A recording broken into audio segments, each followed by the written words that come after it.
Okay, guys, it is time. It is happening. It is time to take out the chicken tractor.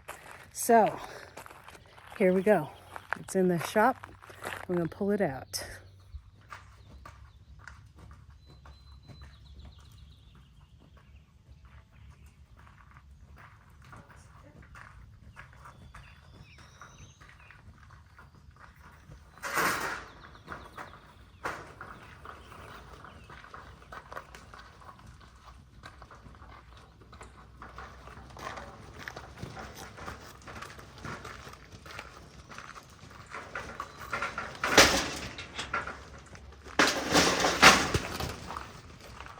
Okay, there you guys go. That's what it looks like out on pasture. There's a couple spots where, and we did have to fudge with the wire a little bit to make sure that it was nice and flat. And so what I need to do now is get some food and water in here. Door opens that easy. And we're gonna hook up to this area here, to these poles here.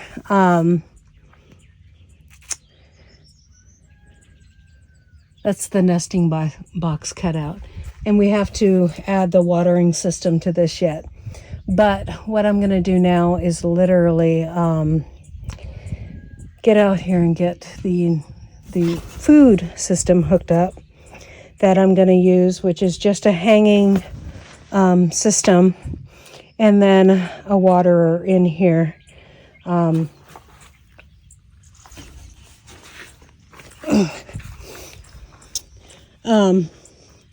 I got this at Kofi, where we get our food at, and a bucket can go on here. That's meant to hold a bucket on each side, so you can put buckets on as you move it. So we're going to go ahead and get the food system hooked up, and I'll show you how I do that, and also just the watering system. We do have a different waterer we're going to use. We didn't get to that this weekend because of all the work that we got done on the property itself. We didn't have time to get to this, even though it's time for them to go out because we have more birds coming in this week. So I got to get these birds out of here, and let's go find the food system that we're going to use on these birds, as well as the watering system we're going to use temporarily. We will have a water system that we bought with the tractor that we're literally connect to the outside of the tractor. And so I just need to bring a bucket over to it and fill it up. So we'll see how that goes. I have a feeling with the way the heat is here in Tennessee,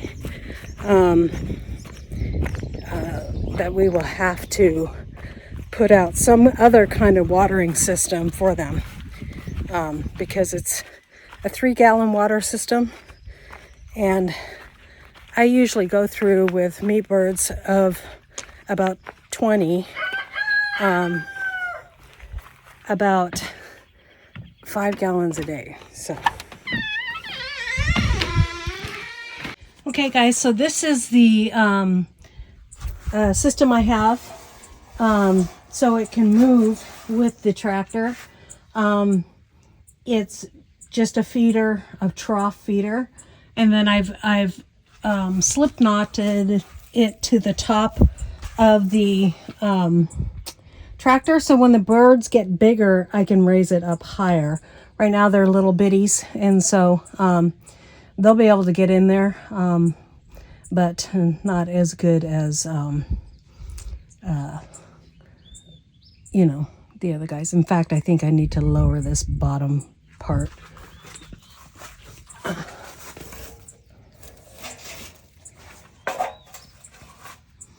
Okay. The parts that you want to get done first, you want the food and the water in here before you move them in.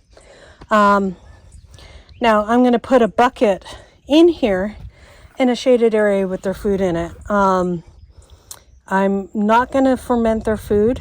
I decided not to do that just because I'm fermenting our other chickens' food and it's just too much work.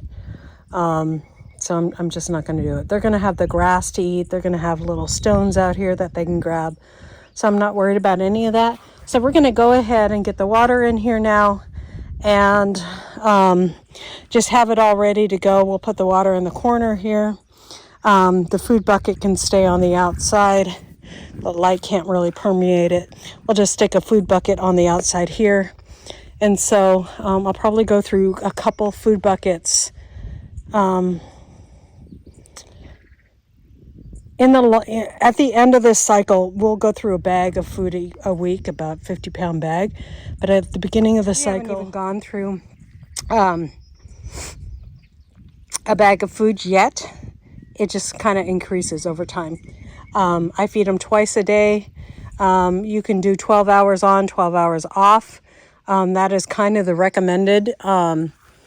So you make sure that they have feed for 12 hours and then 12 hours off, gives their gut a rest. Or you can do all you can eat, buffet.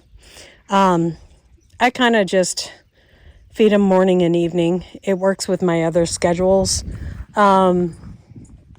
But I kind of do recommend the 12 hours on, 12 hours off. But right now I've got pigs and I'm learning pigs this year. I've got these guys down. I've done them several times. This is no big deal, but learning pigs on top of doing this is just, the learning curve is great now. So we'll get the water, 5-gallon water we're going to put in there, and then get the birds in there.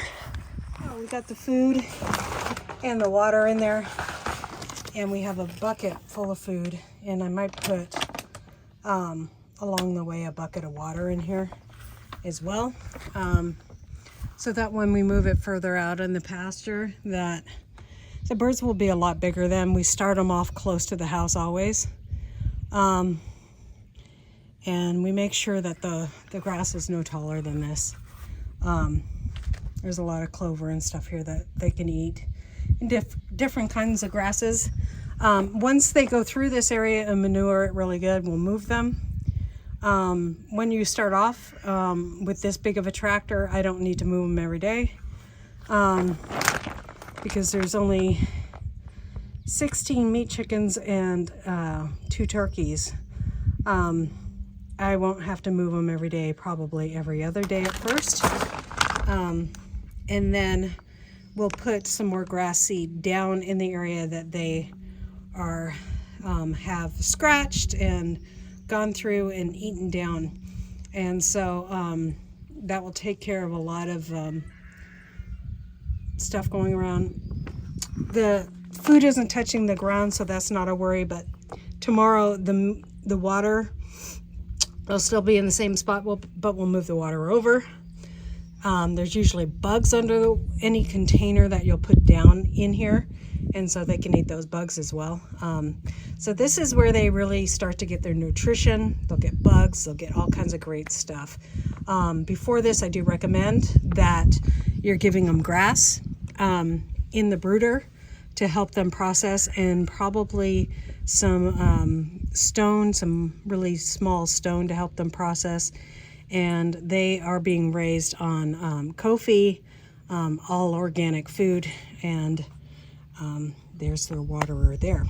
So we're going to get them out here. I'm going to go get a tote, and we'll put them in a tote, or maybe I'll just carry out a couple at a time. So we'll see how it goes.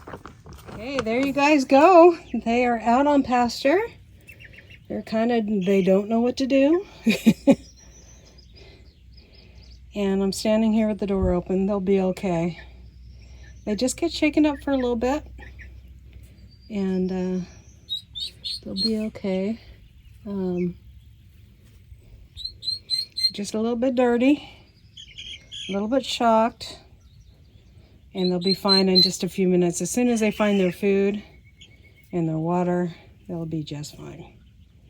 So we'll come and check on them in a little bit.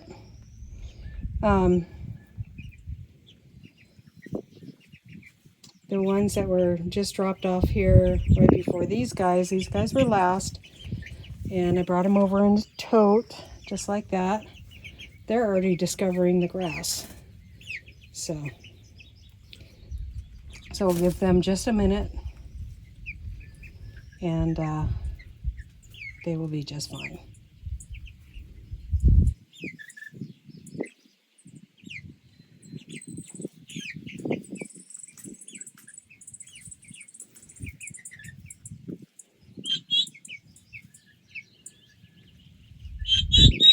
She's talking to her other fellow turkey.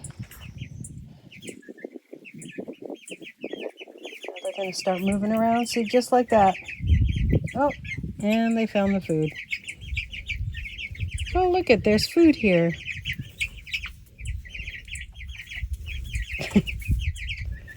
And of course, Cornish cross. They like to walk on their food.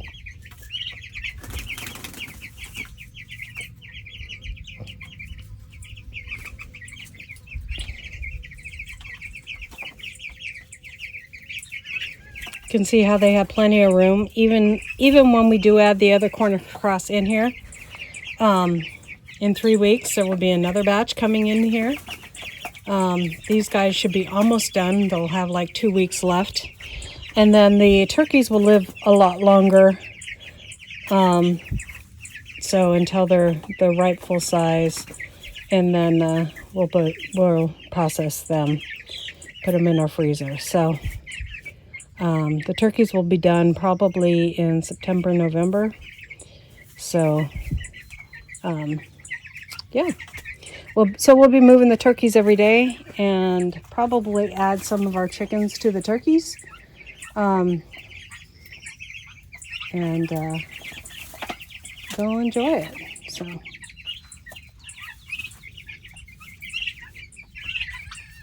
And it's easy as that. They're gonna really love their life out here, guys.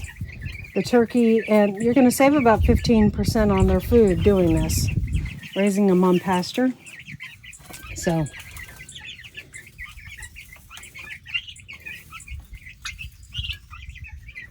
those are all happy sounds, guys.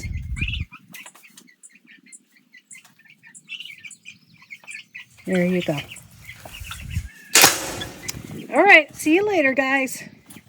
All right, you guys, thank you for watching this video of Hedgehog's Homestead. We appreciate you guys. God bless, and we'll see you next time here on Hedgehog's Homestead. Bye.